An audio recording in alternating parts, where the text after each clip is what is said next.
Brought to you by Charity Mobile, the phone company that supports life and family. 5% of your monthly plan price goes to your favorite charity. Mention offer code TRADITION for a special Christmas offer. Learn more at CharityMobile.com. Today, we're going to revisit, in light of some of the news this past week coming out of Rome, including that about Cardinal Burke, the concept of the modernist as a believer. Now, many will say that they believe modernists to not have the faith. And strictly speaking, that would be true, but they have a belief in some higher power. Many of them are true believers in their mission. They believe they've been sent by God on a mission to update his church or to correct the church. That God wants the church corrected because the church has been wrong since it strayed from the true path early in its history. If that sounds familiar, it should. That's the refrain that the acolytes of Martin Luther had. That is the refrain that Calvin and his followers had.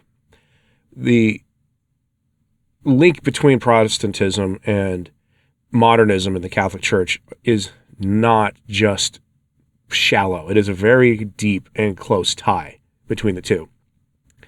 Many of the modernists at Vatican II themselves said that the mistake that Luther and the others made was in leaving the Catholic Church, and that the modernists, would not make the same mistake.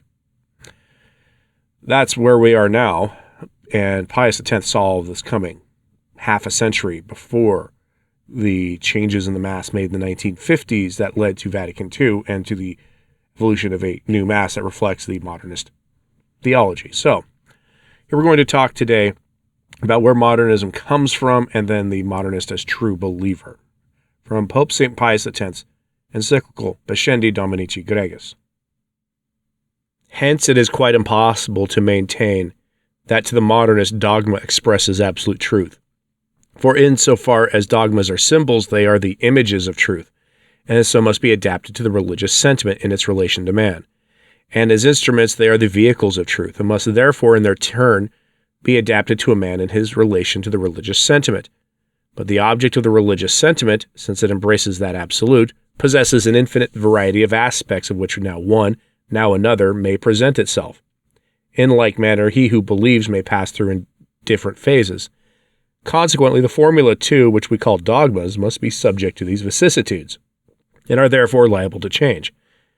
Thus, the way is open to the intrinsic evolution of dogma, an immense collection of sophisms that ruins and destroys all religion. Dogma is not only able, but ought to evolve and to be changed to the modernist. This is strongly affirmed by the modernists, and as clearly flows from their principles.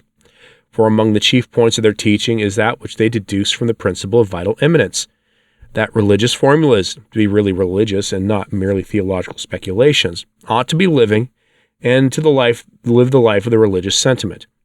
This is not to be understood in the sense that these formulas, especially if merely imaginative, were to be made for the religious sentiment. It has no more to do with their origin than with their number or quality. What is necessary is that the religious sentiment, with some modification when necessary, should vitally assimilate them. In other words, it is necessary that the primitive formula be accepted and sanctioned by the heart, and similarly the subsequent work from which spring these secondary formulas must proceed under the guidance of the heart.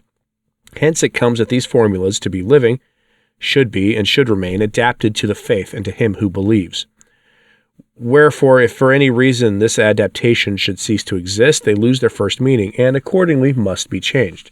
And since the character and lot of dogmatic formula is so precarious, there is no room for surprise that modernists regard them so slightly and in such open disrespect.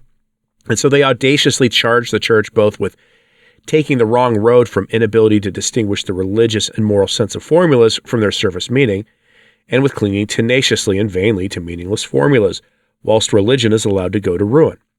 Blind that they are, and leaders of the blind, inflated with a boastful science, they have reached that pitch of folly where they twist the eternal concept of truth and the true nature of religious sentiment. With that new system of theirs, they are seen to be under the sway of a blind and unchecked passion for novelty, thinking not at all of finding some solid foundation of truth, but despising the holy and apostolic traditions. They embrace other vain, futile, uncertain doctrines condemned by the church, on which in the height of their vanity they think they can rest and maintain truth itself. The modernist as believer, individual experience and religious certitude. thus far, venerable brethren of the modernist, considered as philosopher. Now, if we proceed to consider him as believer, seeking to know how the believer, according to modernism, is differentiated from the philosopher, it must be observed that although the philosopher recognizes as the object of faith the divine reality, still this reality is not to be found but in the heart of believers, as being an object of sentiment and affirmation, and therefore confined within the sphere of phenomena. But as to whether it exists outside the sentiment and affirmation is a matter which in no way concerns the philosopher. For the modernist believer, on the contrary, it is an established and certain fact that divine reality really does exist in itself and quite independently of the person who believes in it. If you ask on what foundation this assertion of the believer rests, they answer, in the experience of the individual. On this head, the modernist differs from the rationalists, only to fall into the opinion of the Protestants and pseudo-mystics. This is their manner of putting the question. In the religious sentiment, one must recognize a kind of intuition of the heart, which puts man in immediate contact with the very reality of God, and infuses such a persuasion of God's existence and his action, both within and without man, as to excel greatly in any scientific conviction. They assert, therefore, the existence of a real experience, and one of a kind that surpasses all rational experience. If this experience is denied by some, like the rationalists, it arises from the fact that such persons are unwilling to put themselves into the moral state which is necessary to produce it. It is this experience which, when a person acquires it, makes him properly and truly a believer. How far off are we here from Catholic teaching? We have already seen in the decree of the Vatican Council, First Vatican Council. We shall see later how, with such theories added to the other errors already mentioned, the way is opened wide for atheism. Here it is well to note at once that given this doctrine of experience, united with the other doctrine of symbolism, every religion, even that of paganism, must be held to be true. What is to prevent such experiences from being met within every religion? In fact, that they are able to be found and asserted by not a few. And with what right will modernists deny the truth of experience affirmed by followers of our desert adversary? With what right can they claim true experiences for Catholics alone? Indeed, modernists do not deny, but actually admit, some confusedly, others in the most open manner, that all religions are true. That they cannot feel otherwise is clear. For on what ground, according to their theories, could falsity be predicated of any religion whatsoever? It must be certainly on one of these two, either on account of the falsity of the religious sentiment or on account of the falsity of the formula pronounced by the mind. Now, the religious sentiment, although it may be more perfect or less perfect, is always one and the same, and the intellectual formula, in order to be true, has but to respond to the religious sentiment and to the believer, whatever be the intellectual capacity of the latter.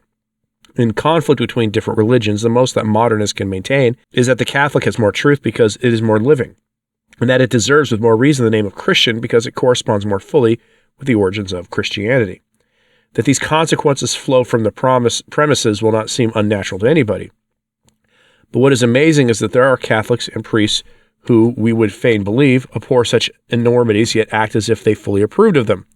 They heap such praise and bestow such public honor on the teachers of these errors as to give rise to the beliefs that their admiration is not meant merely for the persons who are perhaps not devoid of a certain merit, but rather from the errors which these persons openly profess, and which they do all in their power to propagate. And that was the next short segment of Pascendi Dominici Gregis. We hear in that section Pope St. Pius X warning that this absolute relativism of modernism, that something is basically true because the believer believes it to be true, only leaves a couple of options. Absolute universalism, meaning every religion is true, or atheism, when both are basically the same thing.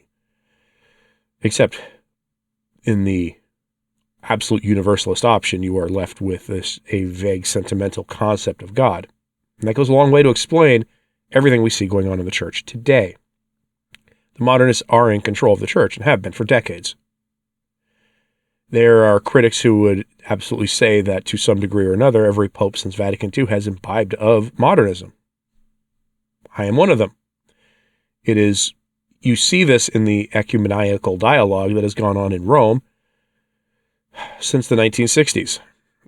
Something that the church had formally condemned. Even St. Pius X himself condemned it and had been avoided as a practice until after Vatican II. Where do we see this today in the church, though, this absolute sentiment? Well, you see this with Francis telling others to not, people of other ways of thinking they know God, telling people they don't need to become Catholic. Bishop Barron said this to one of our so-called elder brothers in the faith on a show that garnered millions of views on social media, causing great scandal among the faithful.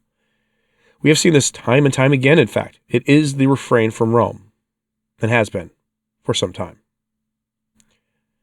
We'll continue with Pascendi probably in about 2 weeks.